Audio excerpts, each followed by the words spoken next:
Hey Rascals, Miss Silva here. And in honor of Women's History Month, I wanted to read another story to you today.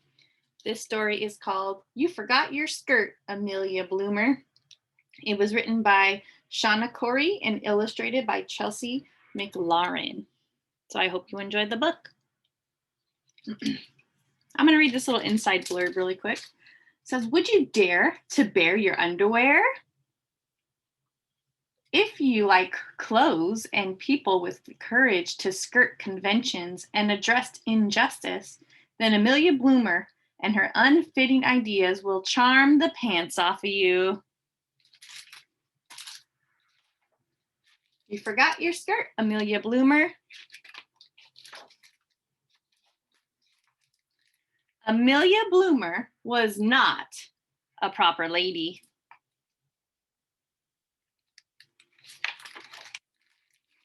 In fact, Amelia Bloomer thought proper ladies were silly.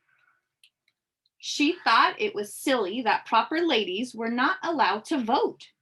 So she tried to change the laws so they could. There she is holding a sign that says, a woman's right to vote. But people would just say, good grief, people said.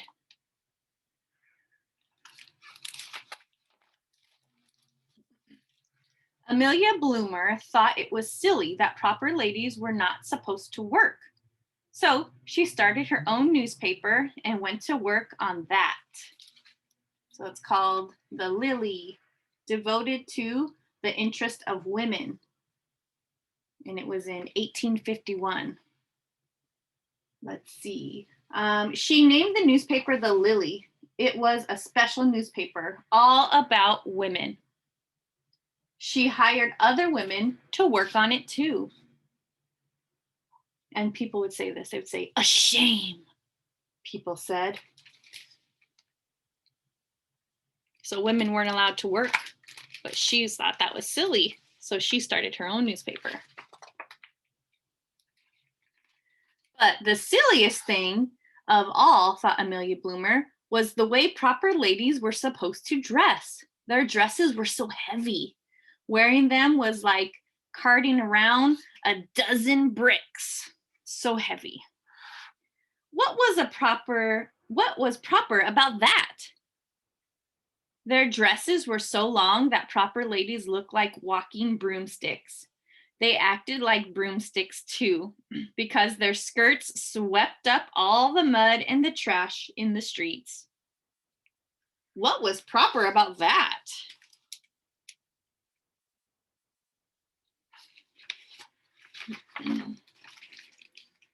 The corset they wore underneath their dress was so tight it was hard to breathe in them.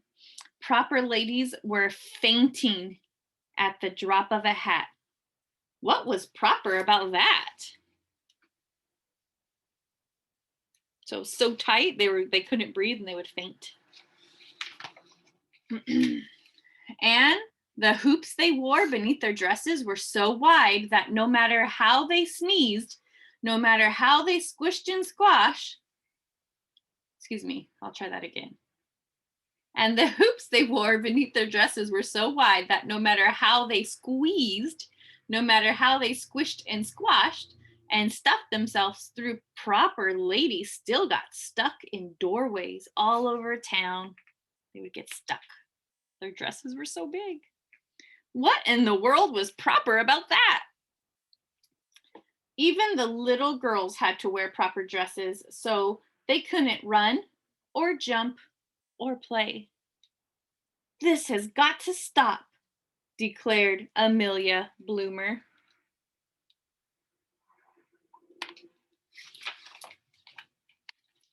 Then one day, Amelia's friend Elizabeth Cady Stanton came to visit.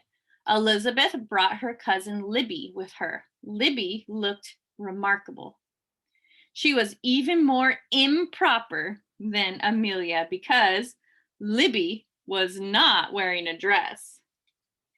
Dresses, said Libby. Bah, how silly. Instead of a dress, Libby was wearing something that was not too heavy and not too long and not too tight and not too wide. It looked just right.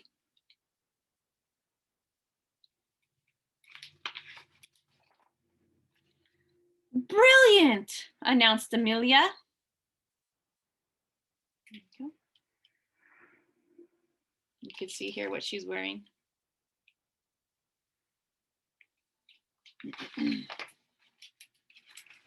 And she went right to her sewing machine and sewed a matching outfit for herself. So here's her design here. Oh, and there's her outfit. Then she went out for a walk. Oh my gosh, I wonder what people are gonna say. The townspeople were aghast. Can you believe it? You forgot your skirt, Amelia Bloomer, called the little boy. Shocking, everyone said.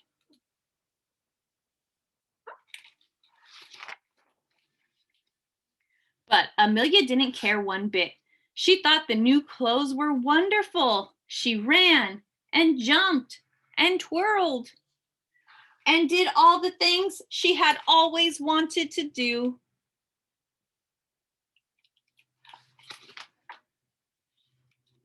Amelia had such a good time that she wanted other women to know about the new clothes too. So when she got home, she wrote about them in the Lily, so her newspaper. Marvelous, said the lady from Boston. I declare, said a lady from Charleston. Where can I get one? Asked the lady from Baltimore. Pretty soon, Amelia had letters from women everywhere. They all wanted patterns so they could make the new clothes themselves. Some of them even wanted tips on what to wear with the new style.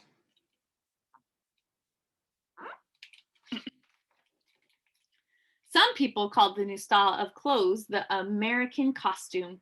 Most people just called them bloomers. Of course, not everyone liked bloomers. Said one very proper gentleman. Balderdash, said another. This can only lead to more rights for women, grumbled a third. Over time, bloomers went out of style. Proper ladies and gentlemen everywhere breathed a sigh of relief. Thank goodness, they said. Now everyone will forget this nonsense and things can return to normal.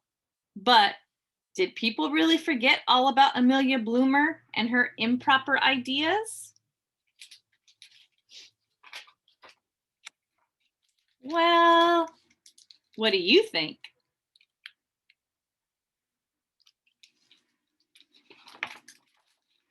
The end. Well, I hope you enjoyed the story about Amelia Bloomer changing the style of clothing for women in the world.